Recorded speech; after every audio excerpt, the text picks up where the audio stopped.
Welcome back. And if you're stopping by for the first time, welcome to a space where we talk about finding joy, choosing peace, and living life with intention.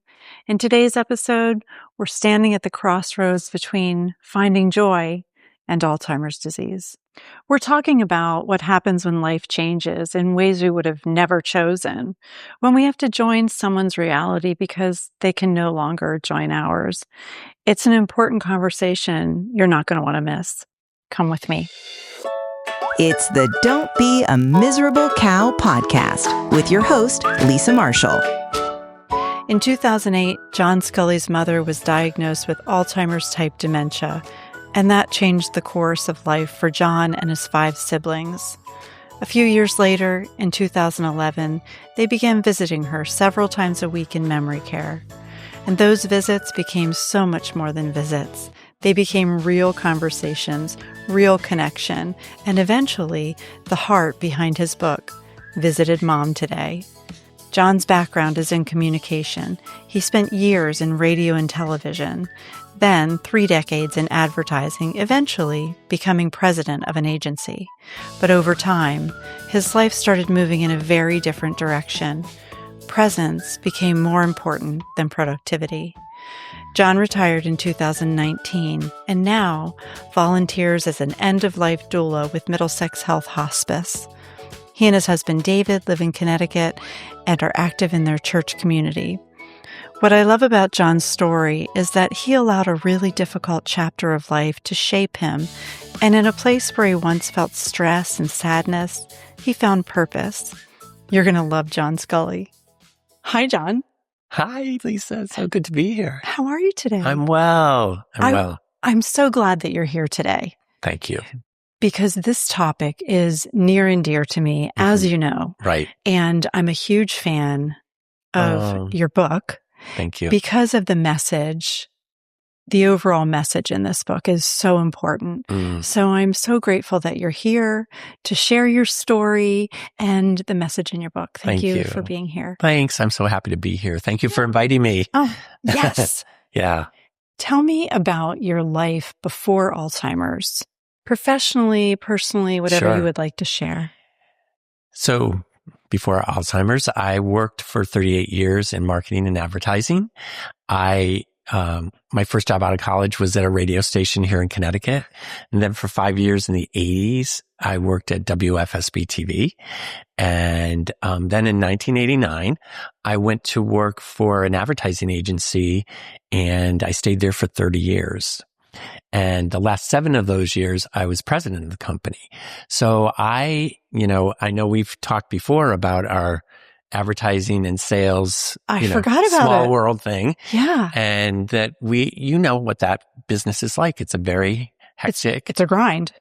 And very fast paced, hectic, business. And, trying to get clients and all of that. And, so my career for a lot of that time was really the focus of my life. Yeah. And then Alzheimer's came along. Yeah. Tell me about the diagnosis and, the timeline if you can. Yeah. So my mother by the time I knew that there was something that wasn't right, she probably was 2 or 3 years into noticing things herself. But she had asked my sister not to say anything. And she sort of said that she didn't feel something was right. She couldn't do her checkbook. And so my sister was doing her checkbook and she promised to kind of keep it quiet. How old was she at this time? She was she was diagnosed at 78. So she started to notice things at 75. Okay. And so she went to a doctor, the doctor, to a neurologist, the neurologist diagnosed her. And, then she just, began to slowly progress. But it was really kind of a surprise to the rest of my siblings and me because again, my sister had kind of kept it quiet. But by the time, she was 78, she had the diagnosis. She had another 3 years where she was able to be home. And then it really was at the point where she needed memory care. Why do you think she wanted to keep it quiet? I think part of the generational thing then was embarrassment. Yeah, there was a stigma. Absolutely. I think that she was feeling like somehow she was, it makes you a failure or something like that. And so I think she didn't, and there wasn't really a lot of hopeful things in the future, like some things we're starting to hear about now, that we could probably can control this at some point. And we can now prolong life. Right. And for her, it was, you have this and then you go into a nursing home and that's the end of your life. It's a death sentence. Right, exactly. Yeah. That's the best way to put it. And so I think that that's why she wanted to keep it quiet and hide it. It's so sad because everything that I preach to my Alzheimer's community is get the support you need, build your army. And it's the complete opposite of what that generation was doing. Totally.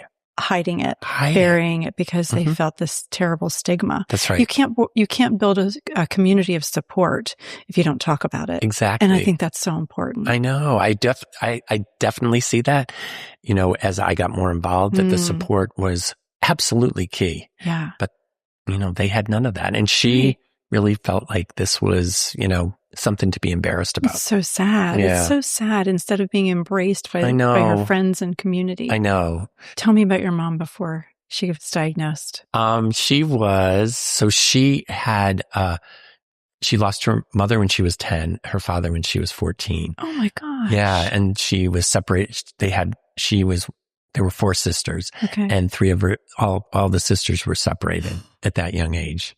Yeah. Oh no. I know. So once she went and lived with a cousin through her high school years. They sort of became a family to her. And then once she got married to my dad, she just was having a family of her own and she wasn't letting go. Well, she wasn't stopping either with 6 kids. I know, right? Exactly. Exactly. She was having those kids and she would have had more if she could have, but she couldn't. Enough is enough. Enough is enough. Right. Exactly.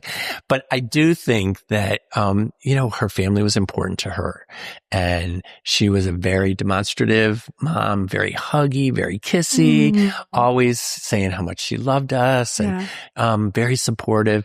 So she was an emotional. Oh, totally. You felt her love all the time. All the time. I don't think that, a lot of people say, I love my grandchildren. Oh my God, there's nothing like grandchildren. She loved her grandchildren, but nothing could take a place for her children. She just adored her children. Yeah. It's interesting too.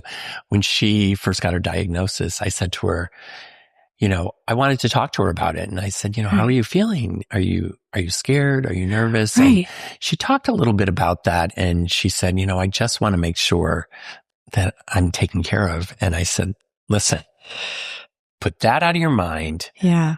That's one thing you do not have to worry about. And she said, I just want you to know that I will never forget my children.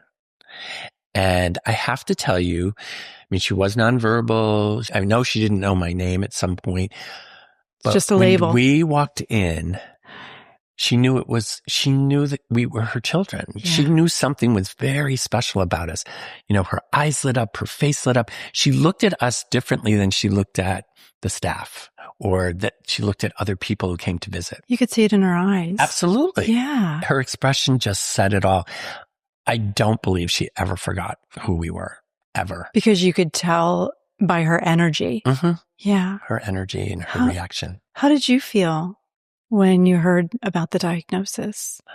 It was scary because for us, again, we didn't know a lot about it. Right. And for her she sort of set the tone by being embarrassed by it. So we were also really scared that this was going to happen. I think we thought that she would be gone in a couple of years. And it was a lot longer than that. But, it was, we just sort of prepared ourselves for the end right away. And so she was home for 3 years. 3 years. And then she went to a memory care facility. Care for 13 years. 13 years. And she was nonverbal for 8 years. Oh my gosh. Yeah. But she could communicate in other ways all the way up to the end, like you're saying. Totally. It was so interesting that when she could, she was nonverbal, but her face, her expressions were, you knew exactly what she was thinking. if somebody came in the room that she knew she didn't like, she'd roll her eyes, or she'd be like, look at that one, and like she knew. So she was a little feisty. She was. And she loved the people that she loved, she'd be, put her arms out to hug them. Right. So she was very expressive. I don't think, for a time she was gibberish too. Yeah. Like she just talked in gibberish. And I really don't believe she thought that she heard that. I think she must have heard words, because you would say to her, no kidding. Yeah. Really? When did that happen? She'd keep going on and on. Like it was really a conversation. Yep. And Peter did that too. He did. Yes, exactly the same thing. And he would repeat words too, like it goes, it goes, it goes, it goes, it goes. He would do the sort of stutter thing because he couldn't find the word. Right. When did it go? When did your focus shift from being scared or sad or sorrow to purposeful? I would say it was probably 5 years after the diagnosis. Okay. For that 5 years, the 3 years at home, and then 2 years to start in memory care, it was really all about her care and worrying about, is she safe? Yeah. Is she getting enough care? Is the care good? Yeah. All of those things. When she was at home, we were bringing people in, but we were doing a schedule where each sibling took a weekend and each sibling took an evening to get there and make sure that she got to bed okay. Sure. So took her medications, ate, drank water, all the things. Right. And so it was, it was like a list, and so I would, got that. Then she went into memory care and she had, trouble adjusting. Of course, she wanted to be at home. Sure. And, when she got into memory care, it was sort of the same thing. Like, how did she do today? Like I'd have a list for the nurses. Did you see this? How is she doing? What did she eat? Good for you. Like just making sure like a report card. Yeah. Like we're getting this done. Right. I wasn't really spending time with her. Yeah. Like I was there, but it was like, okay, got to fit the visit in between work and then something else. Yeah. Right? Life. Yeah. And then, when she sort of got acclimated to the memory care and it became the place that she remembered as home or was familiar. Yeah. And she wasn't, fighting it anymore, that this was home. And she wasn't asking to go home. That's when I made the conscious decision to stop focusing on the maintenance and the sadness and I started to ask myself, what is this here to teach me? Right. What is it here to teach me about myself? And what is it here to teach me about this Alzheimer's journey? That is such a profound, introspective way for people, all of us, to think during so many times in our life when we have big change, right? What is this here to teach me? And I remember feeling those thoughts when Peter was diagnosed and when I was taking care of Peter. And okay, I'm ready. Teach me what I need to know. And there was joy to be found during all that sorrow. And I think you found that too. I did. And it didn't come right away. Yeah. But just sort of asking that question, it sort of reframed it from, why are you doing this to me, to why are you giving this to me? Like that one word that you take doing out and put giving in. Yeah. And it changed everything. It changed you from being a victim to being grateful. Right. For the opportunity. Yeah. And I'm sure that it helped the rest of your mom's life too, because you weren't walking into your visit stressed and agitated and sad. You were happy and you were joining her journey. Right. Which is what your book is all about. Right. And I love it so much. Let me tell you what I love about your book. Okay. My very favorite thing about your book is that you teach such a powerful lesson without being preachy.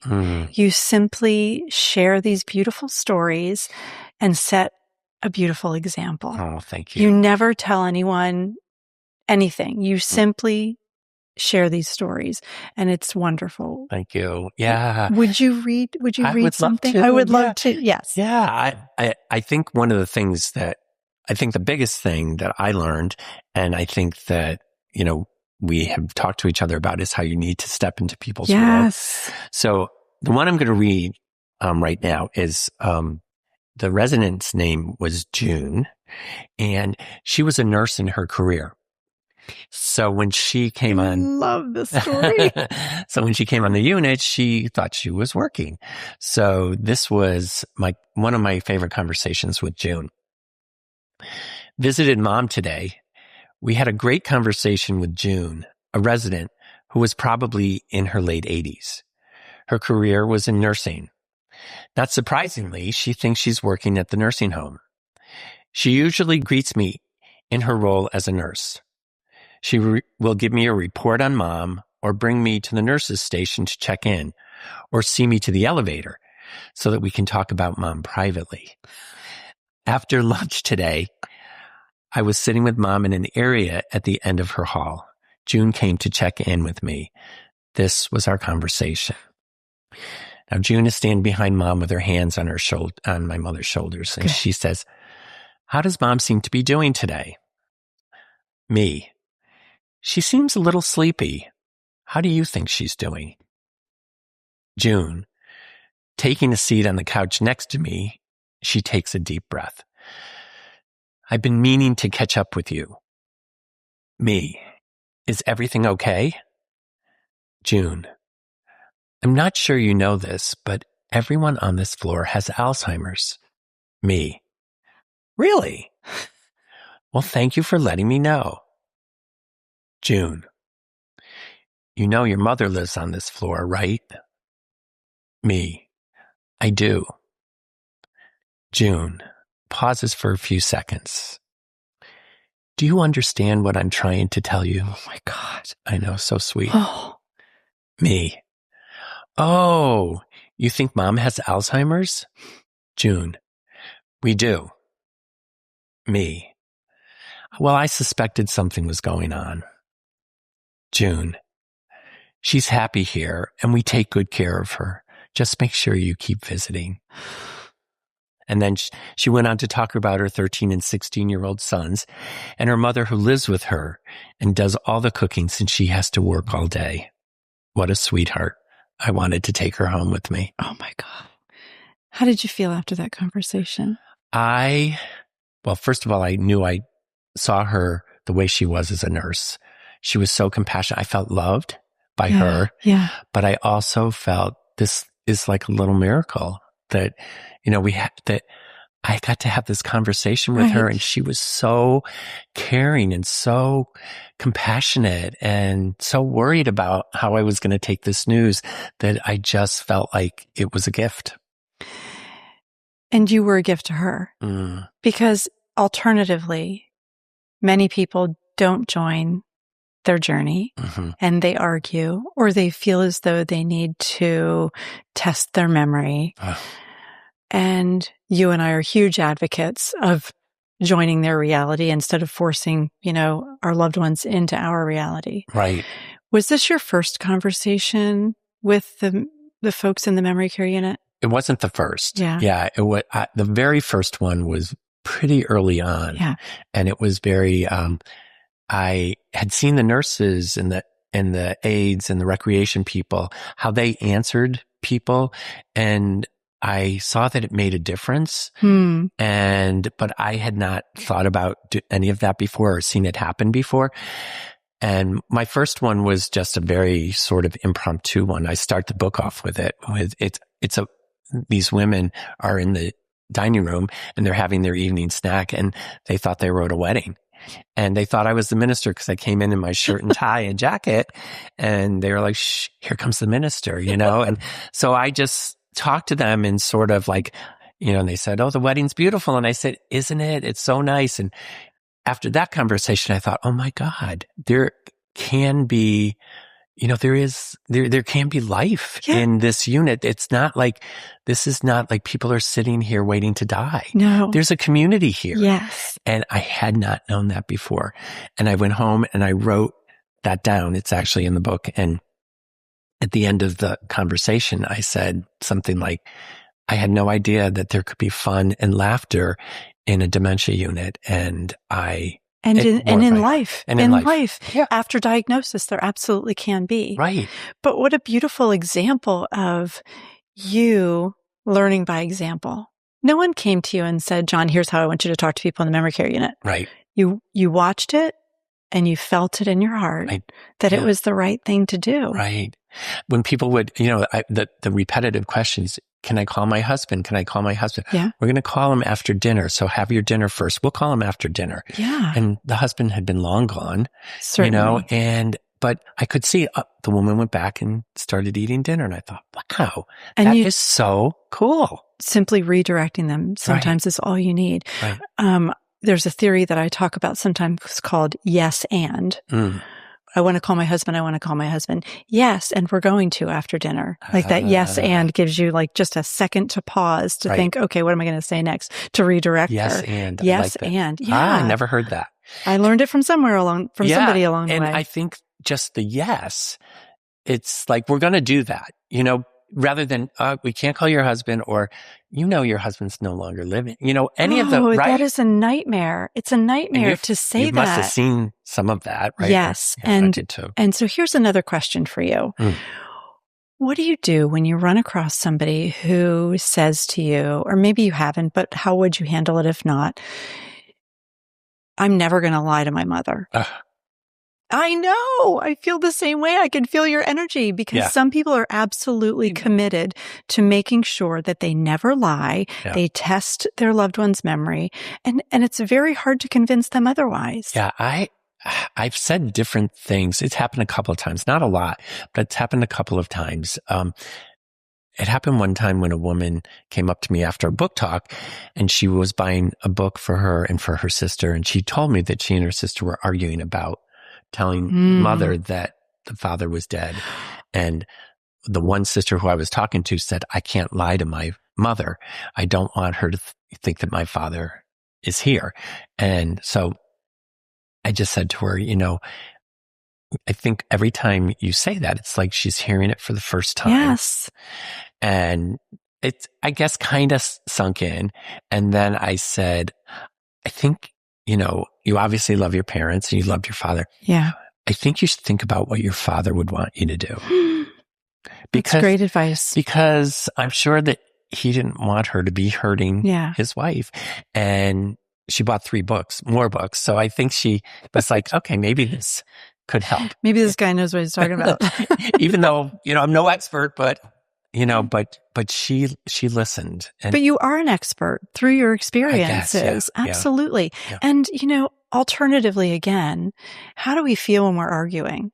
Oh, terrible. Angry, right. Angry, anxious. Right. It's terrible. It's upset. And not only the caregiver, but also the person with Alzheimer's. Right. You're both angry and anxious. And the person with Alzheimer's feels like, wait, my reality isn't true. Totally. Right? Like, oh my gosh, wait, I thought. Right. Like Peter with his friend in the mirror. Sure. I thought that was my friend in the mirror, and you're telling me that's not my friend? Right. What? Right. We're upsetting them instead of just playing along. And you know what? It can be fun. I know. That's what I found too. I mean, you can see some of this stuff is fun in the book. Mm-hmm. The other thing that I found too was that there can be another reaction to that too. Besides anger or confusion, it can be shutting down. And just because I saw when I was there, people correcting their loved one and know they were doing something wrong. They didn't know what it was. And they certainly didn't know how to fix it. So she would just shut down. They feel embarrassed. That's exactly right. So I think, and then what's sad about that is they can't live even in their own reality, and so they stop living. And then what happens to the connection? Gone. It's gone. Right. Instead of this beautiful connection that you're having, even if it's a fairy tale, even if it's not true, it's a beautiful connection. Right. And our loved ones are relaxed and happy and they feel safe. Safe. That's really key. Right. Yeah. So you've had all these conversations, you've had all these experiences, and now you're wondering, should you put it into a book? Yeah. And I was putting these on Facebook because I thought, my God, these are just little gems. And I didn't know if they would get any reaction at all. And they got like this reaction. Yeah. And people are like, you need to put these in a Yes. book. You need, could help people to communicate with their loved ones. And, I didn't know how to write a book. And then I didn't know how to write a book either. Right. And then we wind up on the same panel for the Alzheimer's Association. I'd never met you before. And the last thing they said was, oh, and Lisa published a book. And I'm like, this is who I need to talk to. Yeah, but all I needed to do was kick you in the pants. Yeah. Yeah. And tell you that it's not that hard. Just do it. Do you remember the first question you asked me, though? No. First question you asked me when we had our conversation was, what is your intention with these conversations? Oh. And I loved that question. Okay. Do you know why? No. Because what you were saying to me was, are you putting these out in the world to make fun of people? Or is your intention, what's your intention? Yeah. Why would you put a bunch of conversations about people who have Alzheimer's or dementia? Yeah. What is your intention?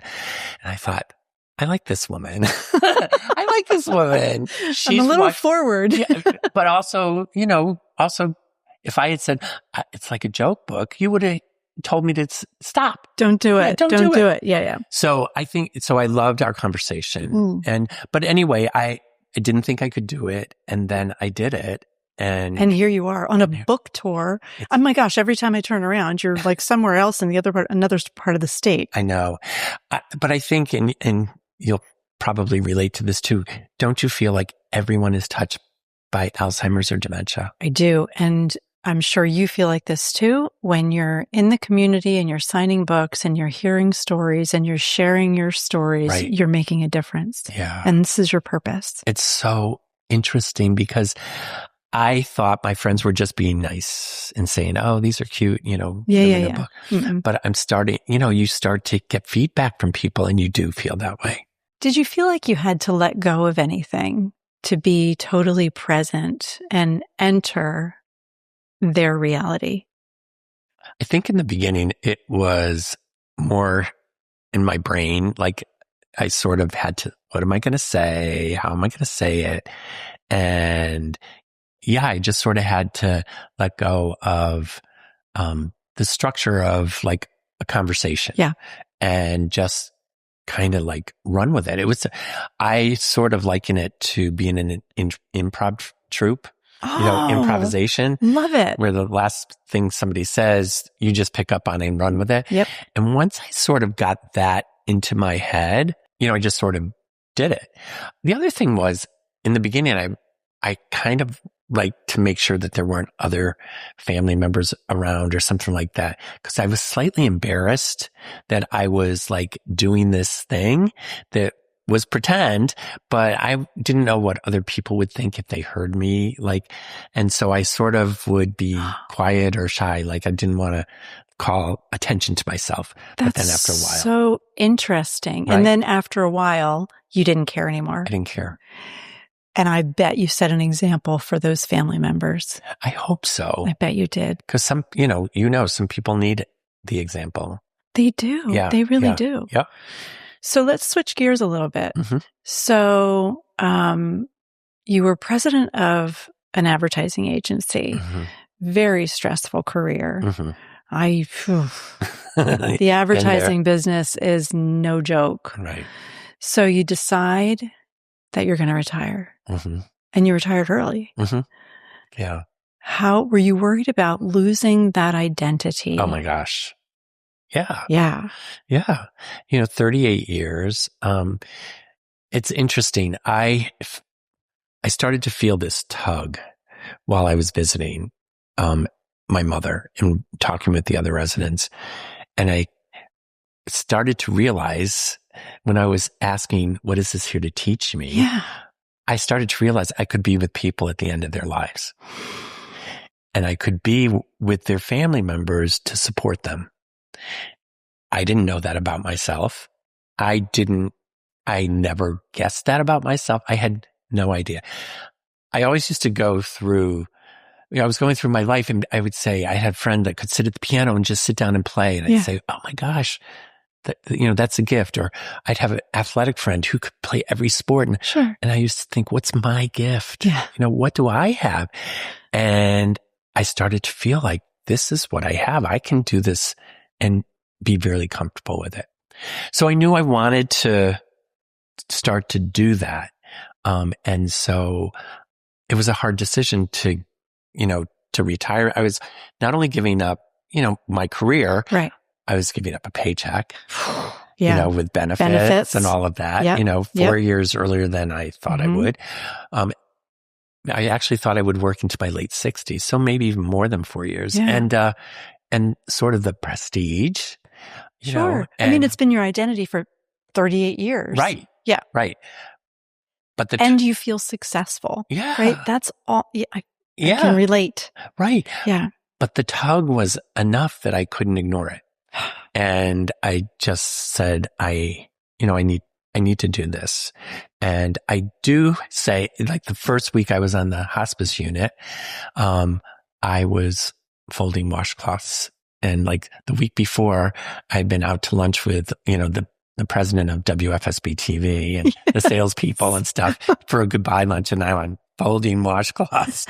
I'm like, was this a good idea? Oh my gosh. But. And you're volunteering. Yeah. Right. Do I get medical benefits with these washcloths? I know, right.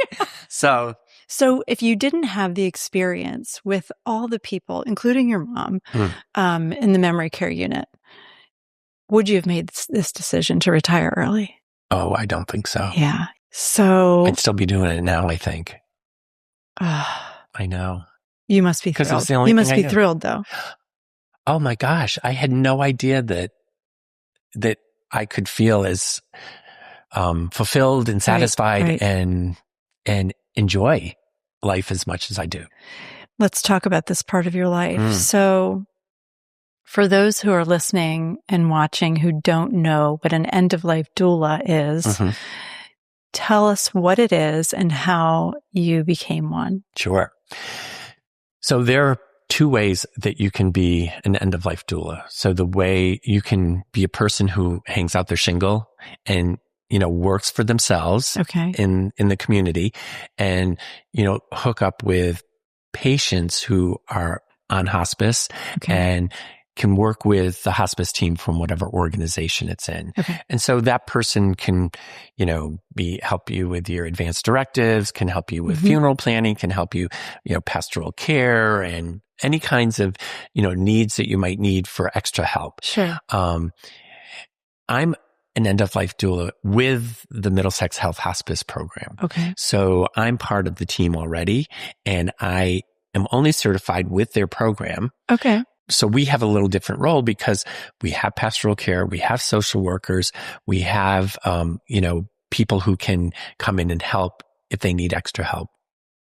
So what my job on the team is to be the one non-medical person that comes into the home and talks, and supports the patient and the caregiver. Okay. And being the non-medical person, we're the only one that comes in and doesn't ask, how are you today? And how did you sleep? And did you do this? And did you do that? And we come in and just take the room the way it is.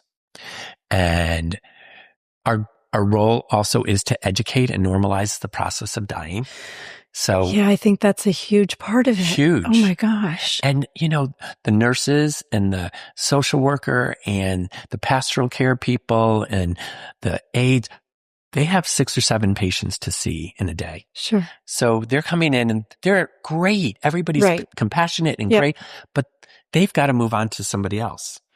We come in, we have no one else to see. We could be there an hour or we could be there for 8 hours if we want. Wow. We can if we feel the need is there. Sure. Most visits are around an hour to 2 hours. Are you mostly there for emotional support? We're there for emotional support and also as the eyes and ears of the team. So what I mean by that is I've gone into homes and been with patients and they'll say, that they're struggling with a family relationship, a child, there's been unresolved issues and they want to see this child or something like that. So I'm not qualified for that, but I listen, I take it down and then I put in my report and the social worker gets involved in something like that. Perfect. So we're listening to those kinds of things. I had a caregiver who said to me, I'm so confused about the medication and how I give it. But I've asked the nurse so many times, she's going to think I'm stupid. I don't want to ask her again. And no, you're overwhelmed because you're a caregiver. Exactly. Yeah. Right. And everybody feels like what you just said on the team. So I put that in my report, or I call the nurse on the team and say, I know she feels so embarrassed that she's got to ask again. And the nurse is like, of course, I'll make sure she understands it. Yeah. But they don't hear that because people are like, ooh, they're busy. They got to go. They've got to go on. So we just hear the things that, people have to say. Sometimes a patient will they'll want to talk about how they feel and what's happening. Right. Or they want to talk about, the Super Bowl, or they want to talk about, they built their kids, their grandkids, they built this house themselves and what they went through to build the house. And, they want to talk about like a life review, like talk about their life and their careers, their jobs, whatever they did. And so we just talk about that. Other times, it's, you go in and the patient just wants to be quiet, and just sit. Right. And I often, people say, oh, I don't think you should come today. I'm not feeling up for it. And I always say, I'm not company.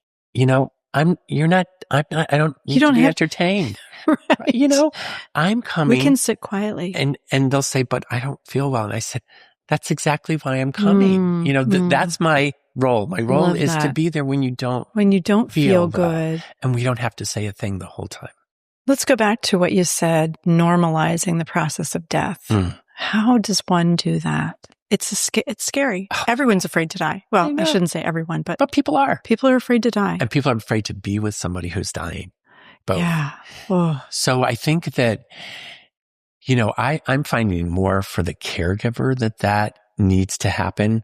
I had a patient not too long ago, and her granddaughter was taking care of her. Her granddaughter was like in her late 20s, and her grandmother had raised her. So she really felt like she needed to be with her.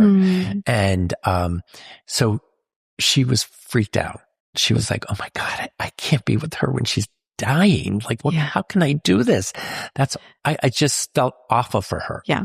And so I just sort of went over, the process.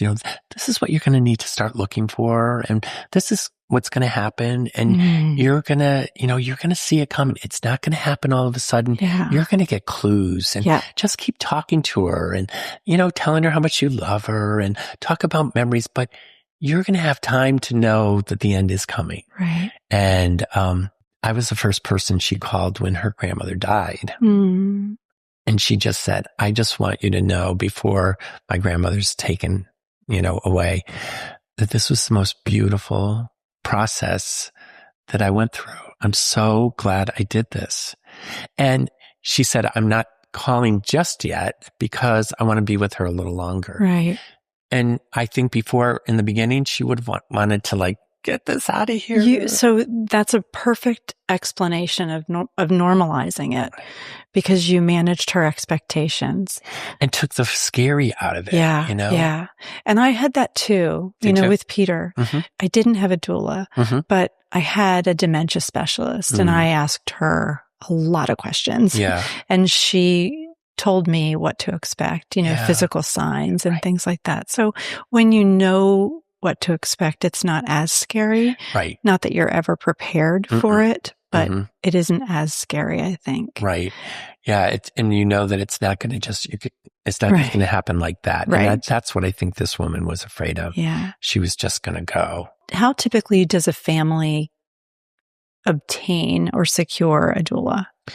So a lot of times when we do it at the hospital, what they'll do is they'll say, do you want to volunteer? Do you want physical therapy? Do you want music therapy? Do you want, all these choices you have? And they sort of put the doula in there with it. And people would be like, no, I don't want the doula. I don't want any of that, because it's just like one more person coming into the house. So now we present it as, this is your team, and this is who you're going to get. And if the person decides that, they don't need a doula or they don't want a doula, we do make the first initial call after they've been on the program for a week. Yeah. And when you call people, you can tell there's some people that will say, oh, thanks for checking in, but I don't think I need this. And I have so much support. And my sister's a nurse and she's going to be helping, and so that they're going to be okay. Yeah. Then you get other people that are more like, oh my God, I got to do this myself. What am I going to do? How am I going to do this? And then, you know that that's a person. So we've gotten better at finding the people that really need it. And you want the people who are going to be able to, the people who ask a ton of questions or are insecure or don't know what they're doing or scared. Yeah. And, you sort of find that out pretty quickly who they are. Oh my God. It must be so fulfilling. It is really cool. It really is. But do you carry that grief with you sometimes? Do you carry the heaviness of mourning for your clients? I can tell you that I'm more myself in this role than I was in my working role. Wow.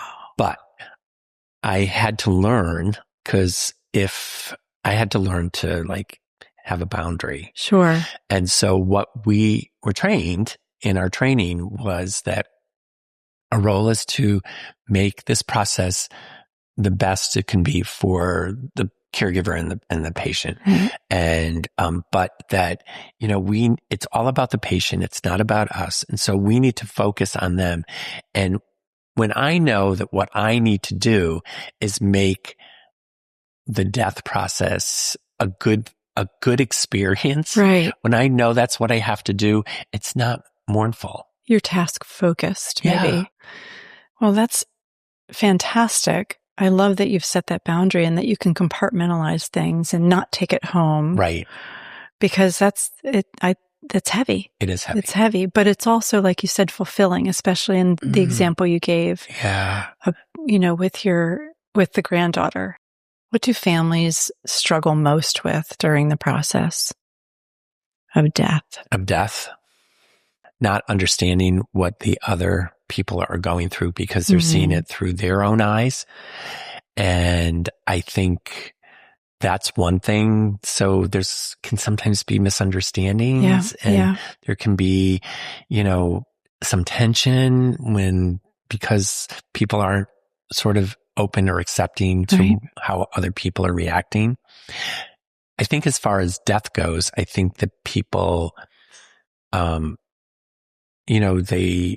people want to avoid it.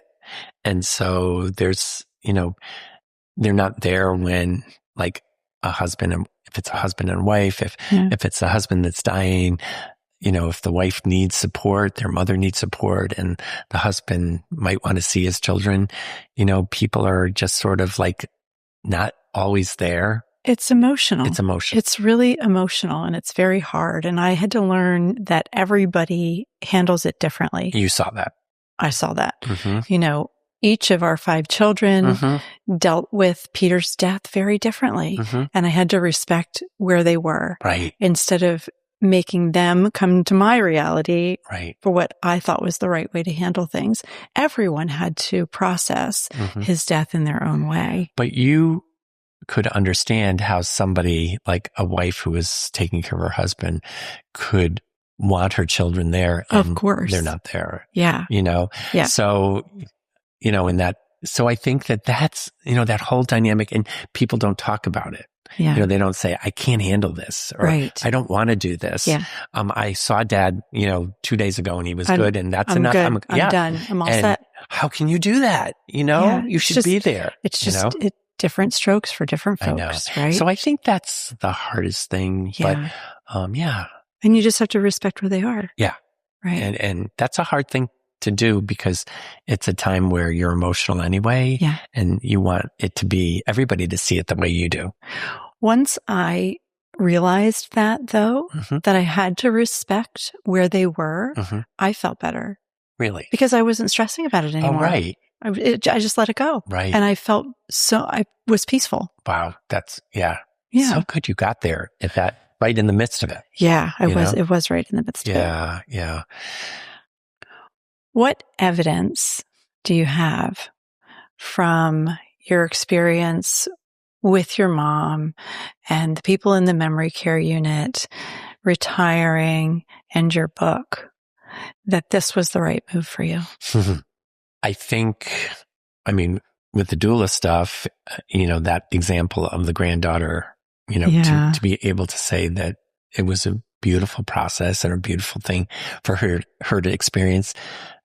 I mean, that was worth more than any money could pay. Yeah. You know, that, as far as like the stuff that I learned with my mom and the book and all of that, I was out to lunch yesterday with a friend and she brought her mother, and her mother said she read the book and she wanted to meet me because she said that she was visiting her brother in memory care for years, and her brother died recently, but she was visiting him for a long time. And she said, I always went in and he would try to tell me stories and I would correct him and I would tell him things, right? Yeah. And then she said that I read the book and I realized I got it.